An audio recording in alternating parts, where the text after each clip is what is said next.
Good morning students. Online classes में आपका स्वागत है।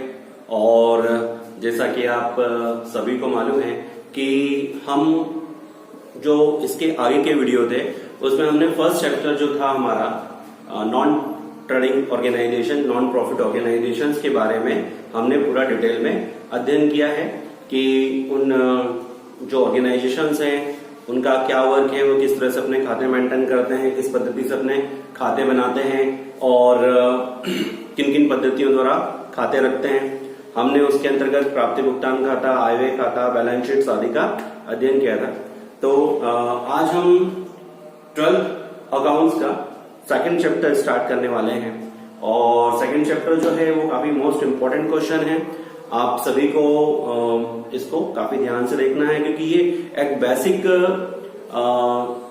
चैप्टर है जिस पर आपके आगे आने वाले जो भी चैप्टर हैं पार्टनरशिप के वो डिपेंड करते हैं। और इन अकाउंट्स जो पार्टनरशिप है उसका वेटेज आपके अकाउंट्स में ज्यादा मार्किंग जो है वो अचीव करता है। तो आई होप आप सभी इस वीडियो को अच्छी तरह से देखेंगे और समझेंगे।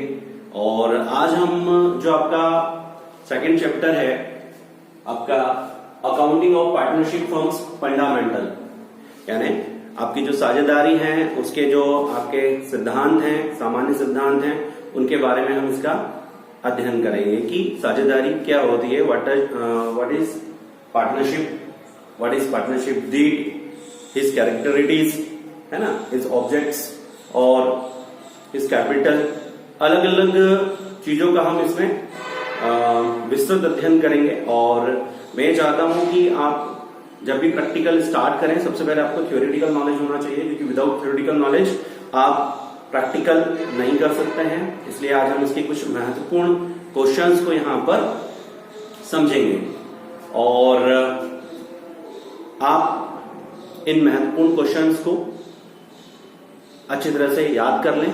और ये काफी महत्वपूर्ण क्वेश्चन है जो कि आपकी एग्जाम्स में आपको आपके टेस्ट पेपर में आपको देखने के लिए मिलेंगे। ओके, तो चलिए अभी हम शुरुआत करते हैं इसकी क्वेश्चन नंबर फर्स्ट से। आपको मैंने यहाँ पर कुछ इंपॉर्टेंट क्वेश्चन आंसर्स दे रखे हैं जो कि आपकी टेक्स्ट बुक्स के हैं। आपकी टेक्स्ट बुक्स चाहे किसी भी राइटर्स की हो, कॉमनली क्वेश्चंस सभी में रहते हैं। देन फर्स्ट क्वेश्चन दिया हुआ है यहाँ पर define the partnership. Define the partnership यानी साझेदारी किसे कहते हैं। तो साझेदारी किसे कहते हैं, आप सभी ने पार्टनरशिप शब्द बार बार सुना होगा। हम अपने नॉर्मल लाइफ में भी पार्टनरशिप के बारे में सुनते रहते हैं कि ये जो बिजनेस है ये पार्टनरशिप बिजनेस है, यहाँ पर कुछ लोगों ने मिलकर बिजनेस स्टार्ट किया, तो वो सभी क्या कहलाते हैं, पार्टनरशिप बिजनेस कहलाते हैं।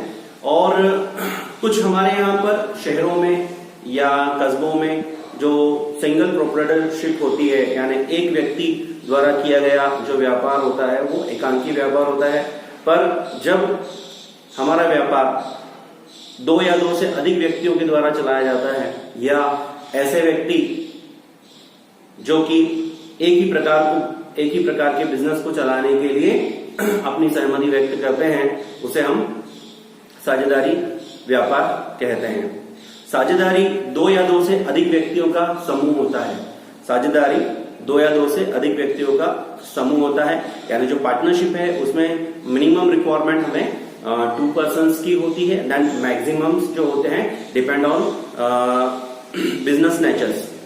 ओके, यदि आपके बिजनेस की क्या प्रकृति है, आप किस तरह का बिजनेस कर रहे हैं, तो ये सारी चीजें पार्टनरशिप बिजनेस में आती है। तो यदि आपको क्वेश्चन आता है कि व्हाट इज द पार्टनरशिप या साझेदारी किसे कहते हैं, तो आप सिंपल अक्षरों में ये भी समझा सकते हैं, ये आपके खुद के वर्ड्स भी होना चाहिए कि जब 2 या 2 से अधिक व्यक्ति मिलकर किसी व्यापार को रन करते हैं उसे हम साझेदारी बिजनेस कहते हैं। ये जो व्यापार होता है ये भारतीय कानून के अनुसार या उस देश के कानून के अनुसार क्या होना चाहिए, लीगल होना चाहिए। और इसकी जो सदस्य संख्या है वो मिनिमम 2 और ज्यादा से ज्यादा 10 या 20 भी हो सकती है ना। तो यहां पर हमने समझा कि पार्टनरशिप किसे कहते हैं। एक पार्टनरशिप की डेफिनेशन आपको आना चाहिए। जो भी पार्टनरशिप एक्ट है वो कौन सा पार्टनरशिप एक्ट लगता है? 1932, है ना। पार्टनरशिप एक्ट भी आपको ध्यान रखना है कि 1932 पार्टनरशिप एक्ट होता है हमारा। उस पार्टनरशिप एक्ट के तहत ही बहुत सारे नियम और कानून होते हैं। क्लियर? तो हम यहां पर बढ़ते हैं, क्वेश्चन देखते हैं हमारा कि डेफिनेशन ऑफ पार्टनरशिप हमने समझ लिया है, थोड़ा सा बेसिक समझा रहा हूं, इसका ओवरव्यू वापस आपको दूंगा जिसमें आपको समझ में आ जाएगा। अब जैसे कि आपने समझा कि ये जो पार्टनरशिप होती है ये मिनिमम दो व्यक्तियों से मिलकर चलाई जाती है। तो यदि मिनिमम दो व्यक्तियों से मिलकर चलाई जाती है तो मैक्सिमम कितने? क्लियर? तो यहां पर हम इसकी कैरेक्टरिस्टिक्स डिफाइन करेंगे और कैरेक्टरिस्टिक्स जो है आपके बुक्स में दे रखी है। यदि हम आपके बुक्स में कैरेक्टरिस्टिक्स को फॉलो करते हैं तो यहां पर दे रखा है आपको सबसे फर्स्ट में दे रखा है एग्रीमेंट। ओके, तो जब दो या दो से अधिक व्यक्ति मिलकर किसी बिजनेस को स्टार्ट करते हैं तो वो एक एग्रीमेंट पे साइन करते हैं या एक एग्रीमेंट बनाते हैं। एग्रीमेंट क्या होता है? Agreement is called partnership deed. Partnership deed हो सकती है, एक पुस्तक हो सकती है, एक प्रलेख हो सकती है, एक किताब हो सकती है जिसमें कुछ नियम और शर्तें लिखी होती हैं और उन नियमों और शर्तों को सभी पार्टनर्स को मानना पड़ता है। It is called partnership deed, है ना। तो सबसे पहले एग्रीमेंट होना चाहिए। एग्रीमेंट का मतलब एक अनुबंध होना चाहिए। तो ये फर्स्ट कैरेक्टरिस्टिक्स है आपकी एज अ एग्रीमेंट। एग्रीमेंट जो होता है वह दो प्रकार का होता है। एक होता है आपका लिखित एग्रीमेंट और एक होता है आपका मौखिक एग्रीमेंट। यानी एक हम ओरली एग्रीमेंट कर लें, कोई दो व्यक्ति हैं उन्होंने ओरली एग्रीमेंट कर लिया कि हम दोनों मिलकर इस बिजनेस को स्टार्ट करते हैं। उन्होंने आपस में ही ओरली कुछ इंफॉर्मेशन शेयर करी, चाहे वो प्रॉफिट शेयरिंग से रिलेटेड हो, चाहे वो लॉस शेयरिंग से रिलेटेड हो, चाहे वो वर्किंग से रिलेटेड हो, तो इसको हम ओरली एग्रीमेंट कहेंगे। और वहीं दूसरी ओर कुछ लोगों ने मिलकर अपने इस एग्रीमेंट को एक लिखित रूप दे दिया। अपने जितने भी नियम और कानून हैं, जितने भी उनके लाइबिलिटीज है या जिनके भी उनके राइट्स हैं, उन सभी को उन्होंने एक पुस्तक में लिख लिया, एक एग्रीमेंट में लिख लिया और उसके ऊपर सभी पार्टनर्स ने अपने सिग्नेचर्स कर दिए। तो ये सारे जो सिग्नेचर्स हो जाते हैं तो वो एज अ पार्टनरशिप डीड हो जाती है, एज अ एग्रीमेंट हो जाता है। एग्रीमेंट मैंने आपको बताया दो प्रकार का होता है, एक लिखित और एक मौखिक। इन अ पार्टनरशिप बिजनेस जो एग्रीमेंट होता है इट इज नॉट कंपल्सरी। यह बनाना जरूरी नहीं है, यह आपकी इच्छा पर डिपेंड करता है। It is totally depend on your, आपकी जो मर्जी है आपको उस पर डिपेंड करता है। आपकी इच्छा है, आपकी विश है कि आप एग्रीमेंट बनाएं या नहीं बनाएं। पर भारतीय कानून के अनुसार या हम जब भी किसी बिजनेस को स्टार्ट करते हैं, हमारा फर्स्ट प्रायोरिटी ये होना चाहिए कि हम जो भी बिजनेस स्टार्ट कर रहे हैं उसको हम लिखित एग्रीमेंट पर ही बनाएं और लिखित एग्रीमेंट से शुरुआत करें। लिखित एग्रीमेंट के बेनिफिट ये होते हैं कि यदि भविष्य में आपको कोई लॉस हो रहा है या पार्टनर्स में कोई मतभेद हो जाता है या पार्टनर्स लाभ बांटने में, हानि बांटने में या अपने अधिकार और कर्तव्यों का डिस्ट्रीब्यूशन में उनको कहीं भी कुछ भी फॉल्ट होता है तो उन्हें इसको शॉर्ट आउट करने में कोई प्रॉब्लम नहीं आती है, क्योंकि आप सभी की सहमति से पार्टनरशिप डीड पे आपने साइन किया है, उस पर हस्ताक्षर किए हैं, आपने एक एग्रीमेंट बना के हस्ताक्षर किए हैं जिसका नियम और जिसका पालन सभी पार्टनर को करना पड़ेगा। तो ये एज एग्रीमेंट होता है ना। और मान लीजिए कि आपने एग्रीमेंट नहीं बनाया और एग्रीमेंट नहीं बनाने में आपके पार्टनर्स के साथ कोई डिस्प्यूट हो जाता है, कोई विवाद हो जाता है और उस विवाद का निपटारा यदि हम आपस में बैठकर अपनी सहमति से नहीं कर पाते हैं तो वो जो विवाद होता है, वो जो इश्यूज होता है, दे वेंट टू कोर्ट, वो कोर्ट में चला जाता है और जो कोर्ट होता है, जो न्यायालय होता है, वो न्यायालय इसमें अपना निर्णय देता है। तो जब न्यायालय निर्णय देता है तो न्यायालय एक एक्ट को फॉलो करता है जिसको हम बोलते हैं एब्सेंस ऑफ पार्टनरशिप डीड, है ना। यहाँ पर मैंने आपको एक और क्वेश्चन बता रखा है कि what is the partnership deed, contents, rules applicable the absence of the partnership deed. तो कुछ रूल्स हैं जो एप्लीकेबल होते हैं जो रूल्स हैं जो लागू होते हैं, पर कब लागू होते हैं? जब हमने पार्टनरशिप डीड नहीं बनाई। जब हमने पार्टनरशिप डीड नहीं बनाई है तो न्यायालय कुछ रूल्स को फॉलो करवाता है और वो रूल्स आपको मानना पड़ेंगे, है ना। But why? क्योंकि आपने पार्टनरशिप डीड जो है वो नहीं बनाई है। आपका जो एग्रीमेंट है वो म्यूचुअल एग्रीमेंट है, कोई भी रिटर्न आपका एग्रीमेंट नहीं है। तो हम यहाँ पर कैरेक्टरिस्टिक्स ऑफ द पार्टनरशिप में फर्स्ट हमने क्लियर किया अनुबंध, ठहराव या एग्रीमेंट, यानी एग्रीमेंट होना चाहिए। एग्रीमेंट लिखित या मौखिक हो सकता है। एग्रीमेंट टोटल पार्टनरशिप्स की या पार्टनर्स की मर्जी पर डिपेंड करता है कि वो इसको बनाते हैं या नहीं बनाते हैं। यहां पर आपका एक ऑब्जेक्टिव टाइप्स क्वेश्चंस आता है जो डेफिनेटली आपको एग्जाम्स में आता है कि साझेदारी संलेख बनाना अनिवार्य है या ऐच्छिक है। साझेदारी संलेख यानी पार्टनरशिप डीड जो है ये ऐच्छिक है, अपनी इच्छा पर डिपेंड करता है या कंपलसरी है। तो राइट आंसर इज यह ऐच्छिक है, आपके इच्छा पर डिपेंड करता है पार्टनरशिप डीड। क्योंकि कभी कभी क्या होता है कि जो पार्टनरशिप बिजनेस होता है, जो पार्टनरशिप आपका व्यापार होता है, वो एक ही परिवार के सदस्यों द्वारा चलाया जाता है और वो परिवार के सदस्य का कुछ ब्लड रिलेशन भी हो सकता है, माता पिता भी हो सकते हैं, पिता और पुत्र भी हो सकते हैं, मदर और सन भी हो सकते हैं, या परिवार के कुछ लोग या परिवार के समूह द्वारा भी कोई बिजनेस स्टार्ट किया जाता है जो कि भी पार्टनरशिप बिजनेस होता है। और उसमें यदि हम देखें तो एग्रीमेंट हमेशा नहीं के बराबर होता है या केवल म्यूचुअल एग्रीमेंट होता है, एक म्यूचुअल अंडरस्टैंडिंग होती है, कोई भी रिटर्न एग्रीमेंट नहीं होता है।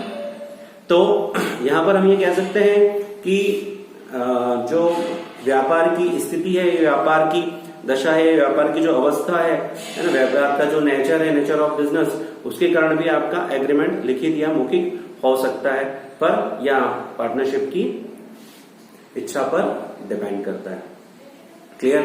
तो यहां पर हमने कैरेक्टरिस्टिक्स डिफाइन करी कि सबसे पहली कैरेक्टरिस्टिक्स थी आपकी एग्रीमेंट। ओके, देन सेकंड की यदि हम बात करते हैं तो सेकंड हमारी कैरेक्टरिस्टिक्स है इसमें minimum and maximum member.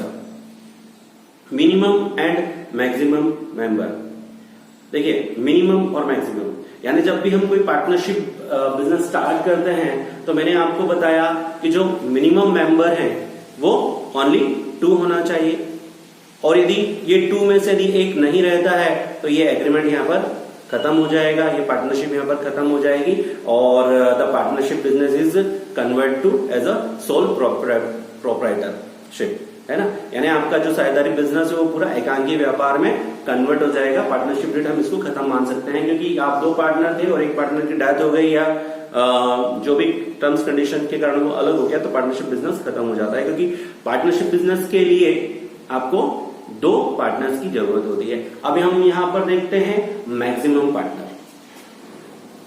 Maximum partner में यदि आप कोई बैंकिंग संबंधी कार्य करते हैं, यदि आपने जो पार्टनरशिप है वो किसी बैंकिंग कार्य के लिए बनाई है तो मिनिमम 2 देन मैक्सिमम 10, यानी कम से कम 2 सदस्य और ज्यादा से ज्यादा 10 सदस्य हो सकते हैं यदि आप बैंकिंग संबंधी कार्य को करते हैं। और यदि आपने रेगुलर पार्टनरशिप बनाई है, कोई रेगुलर दूसरा बिजनेस को लेकर आपने पार्टनरशिप बनाई है, कोई बिजनेस स्टार्ट किया है, तो मिनिमम 2 देन मैक्सिमम 20 आपके मेंबर्स हो सकते हैं।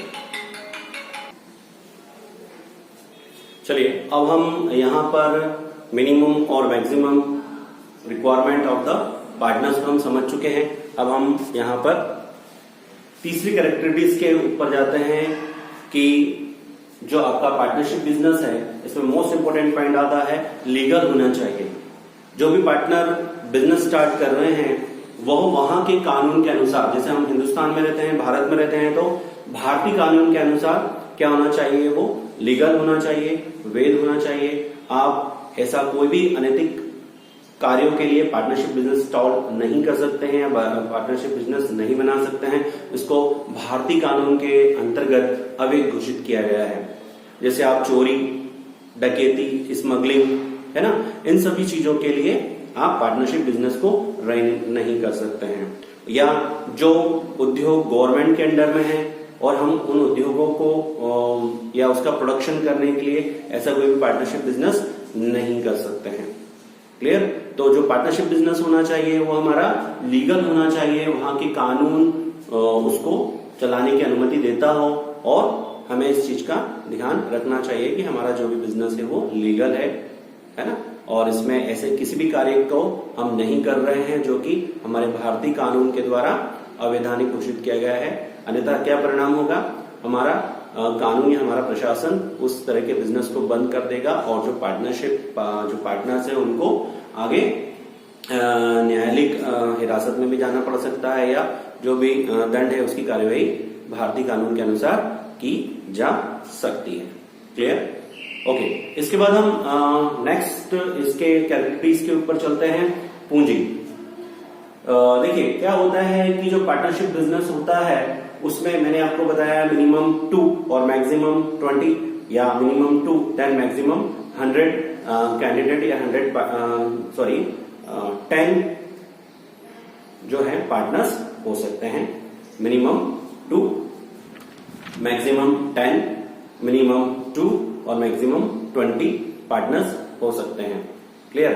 यदि हम इसमें आगे बात करते हैं कि जितने भी पार्टनर होते हैं, जब भी हम पार्टनरशिप बिजनेस स्टार्ट करते हैं तो पार्टनरशिप बिजनेस का एक मोटो और होता है कि हम अपना जो स्मॉल बिजनेस है उसको एक्सपांशन कर रहे हैं, उसका विस्तार कर रहे हैं, और उसके विस्तार करने के लिए हमें क्या चाहिए, पूंजी की जरूरत होती है। और जब हमें पूंजी की जरूरत होती है और कम पार्टनर है ना उसको पूंजी को नहीं ला पाते हैं, इसलिए क्या करते हैं, हमें और भी पार्टनर्स बनाना पड़ते हैं। इसलिए हमारी फर्स्ट रिक्वायरमेंट यदि हम देखें तो फाइनेंशियल रिक्वायरमेंट होती है, पूंजी होती है, कैपिटल होती है। पर हम ये कह सकते हैं कि जो साझेदारी बिजनेस है उसमें सभी पार्टनर्स को पूंजी लगाना अनिवार्य नहीं है। जी हाँ, पार्टनरशिप बिजनेस में सभी साझेदारों को पूंजी लगाना अनिवार्य नहीं है।